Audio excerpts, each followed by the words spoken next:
We're told high blood sugar is an issue of excess, too many carbohydrates overwhelming the system. The reality is a mechanical failure of cellular communication. Normally, insulin binds to cell receptors, triggering the membrane to open channels and clear glucose. But years of blood sugar spikes force the pancreas to pump excess insulin. To defend against this flood, the cell retracts its receptors, locking the glucose channels shut. This is insulin resistance. It is a state of induced cellular deafness that leaves both glucose and insulin stranded in the vascular system. Standard pharmacological interventions like sulfonylureas or insulin injections focus on increasing the volume of insulin in the system. Forcing higher volumes of a hormone into a resistant system addresses the symptom of high blood sugar while leaving the underlying receptor downregulation untouched. True reversal requires moving beyond simple carbohydrate elimination to repair the cellular machinery itself. This approach targets 3 points of failure: physically slowing gut absorption, increasing receptor sensitivity, and suppressing excess glucose production in the liver. By treating dietary compounds as specific biological tools, we can systematically rebuild metabolic balance. The first point of intervention happens in the gastrointestinal tract. We can physically throttle the rate of absorption before glucose ever reaches the blood. The primary tool here is Galactomannan, a soluble fiber found in high concentrations within fenugreek and chia seeds. When hydrated in the stomach, Galactomannan undergoes rapid gelation, forming a viscous physical matrix that traps carbohydrates. This delay forces glucose into the intestine in a steady trickle, replacing the rapid surge with a manageable flat curve. Monounsaturated fats, like those found in avocados, execute a similar mechanical function, adding a physical break to the digestion of a meal.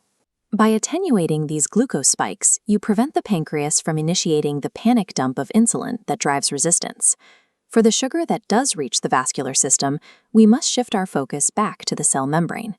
Polyphenols derived from Ceylon cinnamon act as biomimetic insulin sensitizers. These polyphenols interact with the intracellular signaling cascade.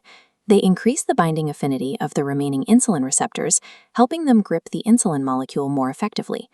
Acetic acid, found in apple cider vinegar, acts as a rapid-acting complementary compound.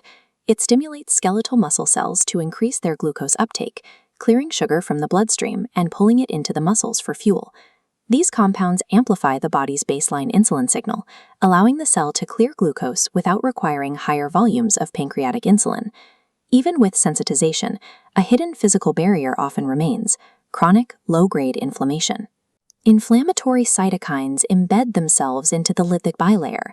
They physically twist and distort the insulin receptor shape, jamming signal transduction. To resolve this, we use long-chain omega-3 fatty acids, specifically EPA and DHA from fish like salmon and mackerel. They integrate into the cell's phospholipid bilayer, ejecting the cytokines and restoring the receptor's functional geometry. Polyunsaturated fats from walnuts perform a similar structural repair on the endothelium, the lining of the surrounding blood vessels. Until this membrane inflammation is fully and structurally resolved, the cell remains completely unable to process the insulin signal effectively. This leads to a clinical paradox: fasting blood sugar levels that remain high in the morning, even when no carbohydrates were consumed the night before. This is caused by hepatic gluconeogenesis. While the body sleeps, the liver acts as an independent glucose factory. In a state of resistance, this pathway goes into overdrive, flooding the vascular system with sugar while you sleep. Sulforaphane, an active compound concentrated in 3-day-old broccoli sprouts, can intervene here. It directly intercepts these hepatic pathways, quieting the liver's nocturnal output and lowering fasting sugar levels. Intervening at the hepatic level addresses the high fasting numbers that standard daytime dietary changes cannot reach. When these structural interventions are combined, they create a compounding effect across the entire 24-hour cycle.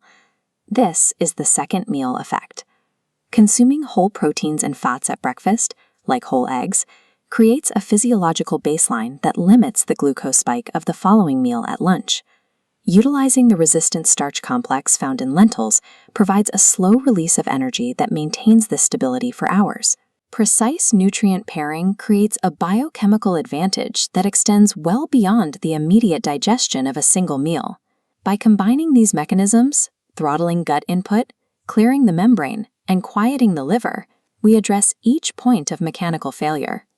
These targeted compounds provide the specific structural components the cell requires to function. As inflammation subsides and receptor geometry is restored, the cell upregulates its surface receptors, regaining its natural capacity to manage glucose. Restoring these cellular pathways allows the body to maintain its own metabolic balance, reducing the long-term reliance on escalating pharmaceutical intervention.